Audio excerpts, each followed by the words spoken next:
کہ الحمدللہ رمضان شریف کی ساعتیں جب تک موجود رہتی ہیں تو بفضل اللہ تعالی اہل ایمان صاحب ایمان جو ہیں وہ مسجد کی طرف متوجہ رہتے ہیں۔ لیکن آپ تمامی احباب اس بات سے اتفاق کریں گے کہ چاند نظر آتے ہی وہ نمازی جو پورا مہینہ باقاعدگی کے ساتھ نماز میں مصروف عمل رہتے تھے، تو نماز جیسے ہی رمضان کا وقت آتا ہے، چاند کا وقت آتا ہے، شوال شروع ہوتا ہے، تو نمازی حضرات سمجھتے ہیں شاید رمضان جس طرح تراویح جو ہے وہ رمضان میں ہی ضروری ہے، اسی طریقے سے نماز بھی صرف رمضان میں ہی ضروری ہے۔ جانتے سب ہیں، لیکن پریکٹیکلی طور پر عملی مظاہرہ وہ یہی کر رہے ہوتے ہیں کہ بس نماز رمضان تک ہے، رمضان کے بعد اور رمضان سے پہلے نماز کا کوئی تعلق نہیں ہے۔ تو اس حوالے سے یہاں جتنے لوگ بیٹھے، کم سے کم ہماری یہ آواز نحیف سی کمزور سی آواز جہاں تک پہنچ رہی ہے، اگر ہمارے اس کہنے سے کوئی عمل پیرا ہو جاتا ہے اور وہ ہمارے اس گفتگو سے نماز کا پابند ہو جاتا ہے، تو یقینی طور پر یہ ہمارے لیے صدقہ جاریہ ہوگا۔ اسی نیت کے ساتھ آپ کی خدمت میں یہ گزارشات پیش کی جا رہی ہیں کہ دیکھیں نماز کے بارے میں نبی علیہ الصلاۃ والسلام نے بھی کئی مرتبہ گفتگو ارشاد فرمائی، آپ نے فرمان عطا فرمائے۔ نماز قرآن میں علماء فرماتے ہیں، مفسرین فرماتے ہیں کہ کم و بیش 750 مرتبہ ڈائریکٹلی یا انڈائریکٹلی نماز کا حکم ہے، 750 مرتبہ۔ اب آپ اس کو ذرا دنیاوی اعتبار سے اگر سمجھیں کہ کوئی شخص جس کو آپ ہر اعتبار سے پرفیکٹ سمجھتے ہوں، وہ کاروباری اعتبار سے، گھر کے ماحول کے اعتبار سے، باہر کے ماحول کے اعتبار سے، معاشرے کے معاملے میں، ہر اعتبار سے جو شخص آپ کی نظر میں آئیڈیل پرسنالٹی ہو اور وہ ہر اعتبار سے پرفیکٹ ہو، آپ لوگوں کو اس کی طرح بنانے کے لیے ترغیب دیتے ہو کہ بھائی اگر کامیاب بننا ہے تو اس کی طرح بن جاؤ۔ اب یہ کیلیپر آپ کا اس بندے کی شخصیت کے بارے میں ہو اور وہ شخص آپ کے پاس آئے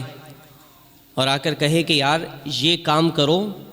اس طریقے سے چلو تو کامیاب ہو جاؤ گے، آپ پھر نہ سنیں اس کی بات، پھر وہ کہے کہ یار اس طریقے سے چلو تو کامیاب ہو جاؤ گے، یا یہ کام کرو کامیاب ہو جاؤ گے۔ ایک ہی بات کو وہ 2 مرتبہ، 3 مرتبہ، 4 مرتبہ، 5 مرتبہ بار بار آپ کو کہے تو کیا خیال ہے آپ تو ایک ہی مرتبہ اس کی بات سن کر فوراً عمل پیرا شروع کر دیں گے، عمل پیرا ہونا شروع ہو جائیں گے۔ لیکن وہ شخص بار بار خاص طور پر تاکید کر کے کہے کہ اس طریقے سے کرو کامیاب ہو جاؤ گے، تو اب بتائیے آپ اس کے کام پر، اس کے کہنے پر عمل کریں گے یا نہیں کریں گے؟ بولیے، کریں گے، بالکل کریں گے۔ کامیاب ہونا چاہتے ہیں، فیمس ہونا چاہتے ہیں، شہرت حاصل کرنا چاہتے ہیں، ہر اعتبار سے پرفیکٹ اور کمپلیٹ ہونا چاہتے ہیں، تو پھر آپ اس کامیاب شخص کی طرح چلیں گے جس طریقے سے وہ زندگی گزار رہا ہے، جو اس کے سامنے اصول اور ضوابط ہے، اسی طریقے سے آپ بھی عمل کریں گے، بلا مبالغہ، بلا تمثیل، بلا مثال۔ اللہ تبارک و تعالیٰ کی ذات بہت ہی اچھی طرح جانتی ہے کہ ہمارے لیے کیا بہتر ہے اور ہمارے لیے کیا بہتر نہیں ہے، اور وہ رب کائنات کی ذات کے حوالے سے ہر شخص جانتا ہے کہ رب تبارک و تعالیٰ کی ذات سے بڑھ کر کوئی پرفیکٹ ہو ہی نہیں سکتا ہے۔ کوئی شک ہے اس میں آپ کو؟ تو رب کائنات نے 1 مرتبہ، 2 مرتبہ، 3 مرتبہ، 4 مرتبہ، 5 مرتبہ نہیں، بلکہ کم و بیش 750 مرتبہ نماز کا حکم ڈائریکٹلی یا انڈائریکٹلی، براہ راست، بالواسطہ یا بلا واسطہ اللہ تبارک و تعالیٰ نے ارشاد فرمایا۔ تو سوچئے اس نماز میں کتنی کامیابی ہوگی۔ اور دوسری بات، بہت سارے لوگ جو ہیں ہمارے یہاں نماز پڑھنے کے لیے آتے ہیں، ایک تعداد ہے، لیکن وہ کب آتے ہیں کہ جب جاب چھوٹ جائے، جب بہت زیادہ قرضہ ہو جائے اور پھر قرض دار جو ہے وہ اس کے دروازے پر آ کر اس کو برا بھلا کہہ رہا ہو اور اس سے بچنے کا کوئی راستہ نہ ہو اور پاس پیسے بھی نہ ہو ادا کرنے کے لیے، تو پھر آ جاتے ہیں رب کی بارگاہ میں۔ یا کوئی ڈاکٹر کہہ دے کہ حضرت آپ کو خدا نخواستہ فلاں بیماری ہو گئی ہے، اب اس بیماری کا سوائے موت کے کوئی حل نہیں ہے، تو اب بندہ آ جائے گا رب کی بارگاہ میں سجدہ ریز ہونے کے لیے۔ تو ہمارے یہاں لوگ عبادت کرنے کے لیے اس وقت آتے ہیں جب تک جاب نہیں ہے، عبادت کر رہے ہیں، ریاضت کر رہے ہیں، گر گرا کر دعا بھی کر رہے ہیں، تہجد بھی پڑھ رہے ہیں، لیکن جب مقصد حاصل ہو گیا تو اس کے بعد تہجد بھی گئی، اشراق بھی گئی، فرض نماز بھی گئی۔ تو بتائیے یہ کس کو بے وقوف بنایا جا رہا ہے؟ اس حوالے سے ہم سمجھیں. میں اس بسا اوقات کہتے ہیں کہ لوگ آپ سخت بات کہتے ہیں، ہم کہتے ہیں بھائی سخت بات نہیں، یہ صرف سمجھانے کے لیے بات ہے. اگر لوگوں کو ہلکی بات سمجھ میں آ جائے تو ہم ہلکی بات بھی کہتے ہیں، لیکن اتنے ہمارا معاشرہ جو ہے وہ اتنے عرصے سے علماء کی بات سنتا ہے، ساری چیزیں کرتا ہے، پھر بھی وہ جو ہے نا نماز کی طرف نہیں آتا، تو کچھ بات تو ہے نا. تو اس لیے ہمیں اس طرف توجہ کرنی پڑتی ہے کہ ہم اس جملے استعمال کریں کہ بتائیے اس طریقے سے ہم جو ہے اپنے آپ کو کہیں نہ کہیں بیوقوف تو بنا رہے ہیں نا، کہ جب ہمارا مقصد حاصل ہو جائے تب، جب مقصد حاصل نہ ہو تو پھر نماز نہ پڑھیں.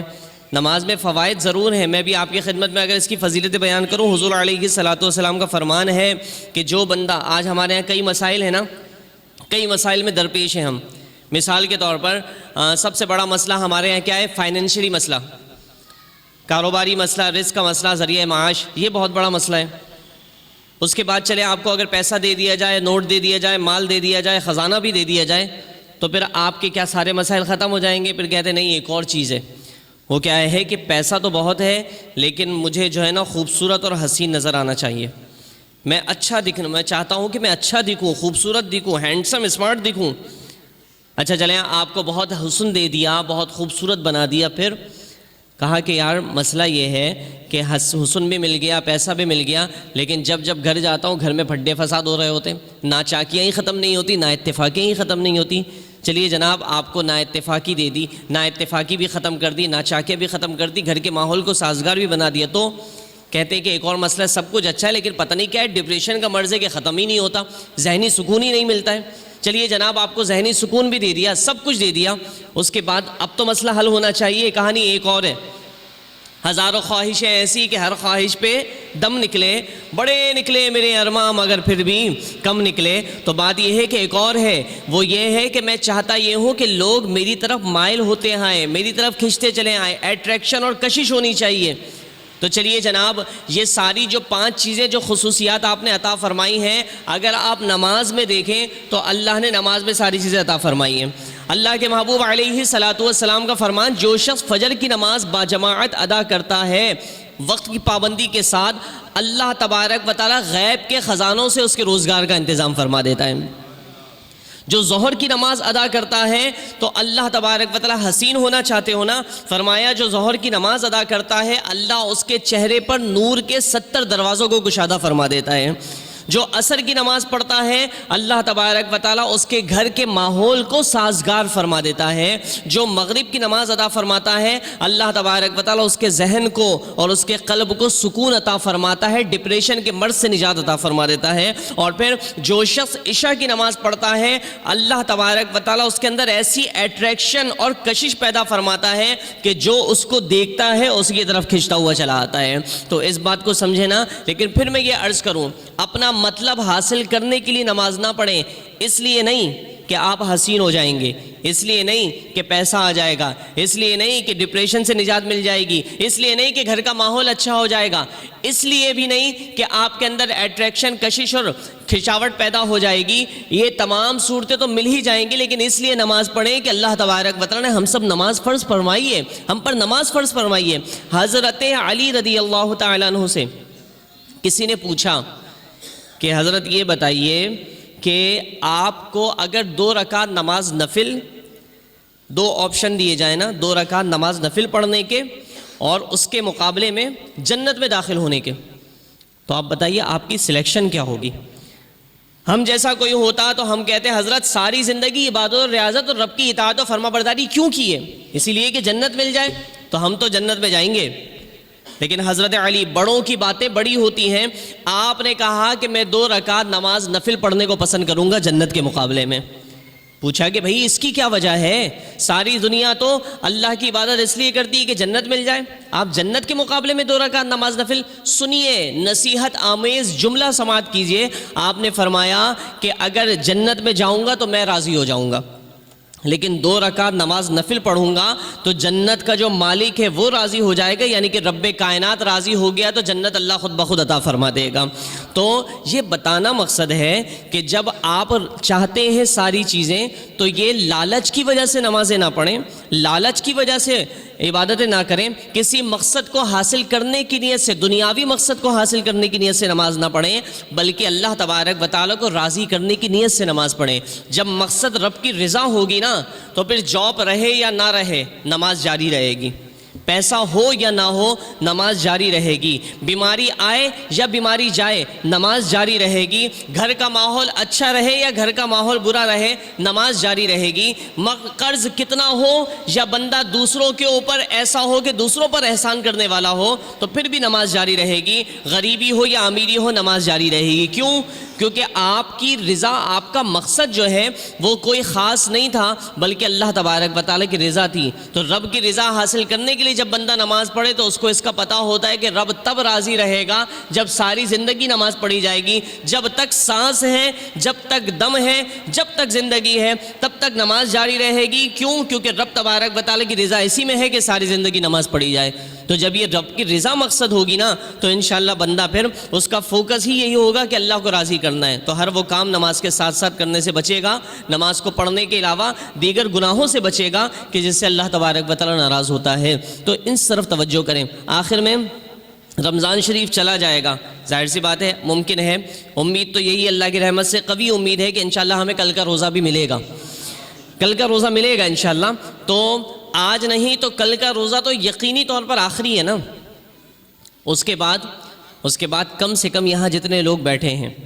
تو آپ کو چاہیے کہ خود بھی نماز کی پابندی کریں، اس سے بڑی کامیابیاں نصیب ہوتی ہیں۔ اور پھر ایک بہت بڑا مسئلہ جو ہے نا، میں نے بھی عرض کیا کہ ڈپریشن، بلا وجہ کی بندوں کو ٹینشن ہوتی ہے۔ کئی لوگ ہمارے پاس آتے ہیں، کہتے ہیں حضرت سب کچھ اچھا ہے، سب کچھ بہت اچھا ہے، پیسہ بھی ہے، دولت بھی ہے، شہرت بھی ہے، عزت بھی ہے، فیملی بھی بڑی اچھی ہے، سارے معاملات بڑے اچھے ہیں، لیکن پتہ نہیں کیوں ایسا ڈپریشن ہوتا ہے، ایسا لگتا ہے کہ کچھ ہونے والا ہے، کچھ پریشانی ہونے والی ہے، کوئی تکلیف ہے، کوئی بلا وجہ کا صدمہ لگتا ہے ہمارے اوپر، ایسا لگتا ہے۔ تو ہم ان سے یہی عرض کرتے ہیں کہ لوگوں، یہ ذہنی سکون نہ ہونے کی وجہ سے ہوتا ہے۔ وہ کب ملے گا؟ آپ یہاں جتنے لوگ ہیں نا، آپ کو میں بتا رہا ہوں، آپ اگر اپنے آپ کو بہت ہلکا فیل کرنا چاہتے ہیں، جب بھی نماز کا وقت ہو آپ فریش تازہ وضو کریں اور اللہ تبارک و تعالیٰ کی بارگاہ میں آ کر استقامت کے ساتھ نماز پڑھیں، اللہ آپ کو ایسا سکون عطا فرمائے گا۔ یہاں جو لوگ نمازی ہیں نا، ان سے پوچھئے کہ جب وہ نماز پڑھ کے اپنے گھر کی طرف نکلتے ہیں نا مسجد سے تو کتنا ہلکا محسوس کرتے ہیں۔ تو اس لیے اللہ تبارک و تعالیٰ نے مسلمانوں کو ہر طرح کے بوجھ سے، ہر طرح کے ڈپریشن سے پاک رہنے کے لیے یہ نماز جیسی عظیم نعمت عطا فرمائی ہے۔ یہ ہم پر بوجھ نہیں ہے بلکہ بوجھ کو ختم کرنے کے لیے ایک بہترین نسخہ ہے جو رب نے نماز کی صورت میں ہمیں عطا فرمائی ہے۔ تو نیت کرتے ہیں آپ لوگ میری اس گفتگو سے، اگر ذہن بنتا ہو ارادہ کیجئے، نیت کیجئے کہ انشاءاللہ ہم صرف رمضان میں نہیں، رمضان کے بعد بھی اسی طرح پانچوں نمازیں، بالخصوص فجر اور بالعموم تمام نمازیں انشاءاللہ پابندی وقت کے ساتھ مسجد میں ادا کریں گے۔ آہستہ بولا ہے آپ لوگوں نے انشاءاللہ، پتہ ہے آپ کو؟ اللہ آپ لوگوں کو برکتیں نصیب فرمائے، اور انشاءاللہ اللہ تبارک و تعالیٰ سے دعا ہے کہ اللہ ہم سب کو اس ارادے پر، اس نیت پر، اس خواہش پر ثابت قدمی ساری زندگی رہنے کی توفیق نصیب فرمائے، آمین۔